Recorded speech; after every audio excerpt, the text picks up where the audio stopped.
രണ്ട് ശമൂവേലിന്റെ പുസ്തകം അദ്ധ്യായം 5. അതിനുശേഷം സകല യിസ്രായേൽ ഗോത്രങ്ങളും ഹെബ്രോനിൽ ദാവീദിന്റെ അടുക്കൽ വന്നു. ഞങ്ങൾ നിന്റെ അസ്ഥിയും മാംസവും ആകുന്നുവല്ലോ. മുമ്പ് ശൌൽ ഞങ്ങളുടെ രാജാവായിരുന്നപ്പോഴും നായകനായി യിസ്രായേലിനെ നയിച്ചത് നീ ആയിരുന്നു. നീ എന്റെ ജനമായ യിസ്രായേലിനെ മേയിക്കുകയും യിസ്രായേലിന് പ്രഭുവായിരിക്കുകയും ചെയ്യുമെന്ന് യഹോവ നിന്നോട് അരുളിച്ചെയ്തിട്ടുമുണ്ട് എന്ന് പറഞ്ഞു. ഇങ്ങനെ യിസ്രായേൽ മൂപ്പന്മാർ എല്ലാവരും ഹെബ്രോനിൽ രാജാവിന്റെ അടുക്കൽ വന്നു. ദാവീദ് രാജാവ് ഹെബ്രോനിൽ വെച്ച് യഹോവയുടെ സന്നിധിയിൽ അവരോട് ഉടമ്പടി ചെയ്തു. അവർ ദാവീദിനെ യിസ്രായേലിന് രാജാവായി അഭിഷേകം ചെയ്തു. ദാവീദ് ഭരണം തുടങ്ങിയപ്പോൾ അവന് 30 വയസ്സായിരുന്നു. അവൻ 40 വർഷം ഭരിച്ചു. അവൻ ഹെബ്രോനിൽ യെഹൂദയെ 7 വർഷവും 6 മാസവും യെരൂശലേമിൽ എല്ലാ യിസ്രായേലിനെയും യെഹൂദയെയും 33 വർഷവും ഭരിച്ചു.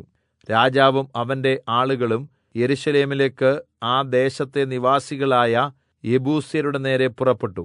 ദാവീദിന് അവിടെ പ്രവേശിക്കുവാൻ കഴിയുകയില്ല എന്ന് വിചാരിച്ച് അവർ ദാവീദിനോട്, നീ ഇവിടെ പ്രവേശിക്കയില്ല, നിന്നെ തടയുവാൻ കുരുടരും മുടന്തരും മതി എന്ന് പറഞ്ഞു. എന്നിട്ടും ദാവീദ് സീയോൻ കോട്ട പിടിച്ചു.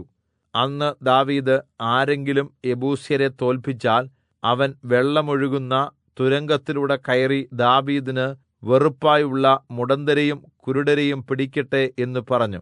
അതുകൊണ്ട് കുരുടരും മുടന്തരും വീട്ടിൽ വരരുത് എന്നൊരു ചൊല്ലുണ്ടായി. ദാവീദ് കോട്ടയിൽ വസിച്ചു. അതിനെ ദാവീദിന്റെ നഗരമെന്ന് വിളിച്ചു. ദാവീദ് അതിനെ മില്ലോ തുടങ്ങി ചുറ്റിലും ഉള്ളിലേക്കും പണിയിച്ചു. സൈന്യങ്ങളുടെ ദൈവമായ യഹോവ അവനോട് കൂടെയുണ്ടായിരുന്നതുകൊണ്ട് ദാവീദ് മേൽക്കുമേൽ പ്രബലനായി തീർന്നു. സോർ രാജാവായ ഹൂരാം ദാവീദിന്റെ അടുക്കൽ ദേവദാരുക്കൾക്കൊപ്പം സന്ദേശവാഹകരെയും ആശാരിമാരെയും കൽപ്പണിക്കാരെയും അയച്ചു. അവർ ദാവീദിന് ഒരു അരമന പണിതു. ഇങ്ങനെ യഹോവ യിസ്രായേലിൽ തന്നെ രാജാവായി സ്ഥിരപ്പെടുത്തുകയും അവന്റെ ജനമായ യിസ്രായേൽ നിമിത്തം തന്റെ രാജത്വം ഉന്നതമാക്കുകയും ചെയ്തു എന്ന് ദാവീദ് അറിഞ്ഞ് ദാവീദ് ഹെബ്രോനിൽ നിന്ന് വന്നശേഷം യെരൂശലേമിൽ നിന്ന് അധികം വെപ്പാട്ടികളെയും ഭാര്യമാരെയും എടുത്തു. ദാവീദിന് പിന്നെയും പുത്രന്മാരും പുത്രിമാരും ജനിച്ചു. യെരൂശലേമിൽ വെച്ച് അവന് ജനിച്ചവരുടെ പേരുകളാണിത്: ശമ്മുവ, ശോബാബ്, നാഥാൻ, ശലോമോൻ, ഇബ്ഹാർ, എലീശുവ, നേഫക്, യാഫിയ, എലീശാമ, എല്യാദാബ്, എലീഫലേത്ത്. എന്നാൽ അവർ ദാവീദിനെ യിസ്രായേലിന് രാജാവായി അഭിഷേകം ചെയ്തുവെന്ന് ഫെലിസ്ത്യർ കേട്ടപ്പോൾ ഫെലിസ്ത്യർ എല്ലാവരും ദാവീദിനെ തിരഞ്ഞു വന്നു. ദാവീദ് അത് കേട്ടിട്ട് കോട്ടയിലേക്ക് പോയി. ഫെലിസ്ത്യർ വന്ന് രെഫയീം താഴ്വരയിൽ അണിനിരന്നു. അപ്പോൾ ദാവീദ് യഹോവയോട്, ഞാൻ ഫെലിസ്ത്യരുടെ നേരെ പുറപ്പെടണമോ? അവരെ എന്റെ കയ്യിൽ ഏൽപ്പിച്ചു തരുമോ എന്ന് ചോദിച്ചു.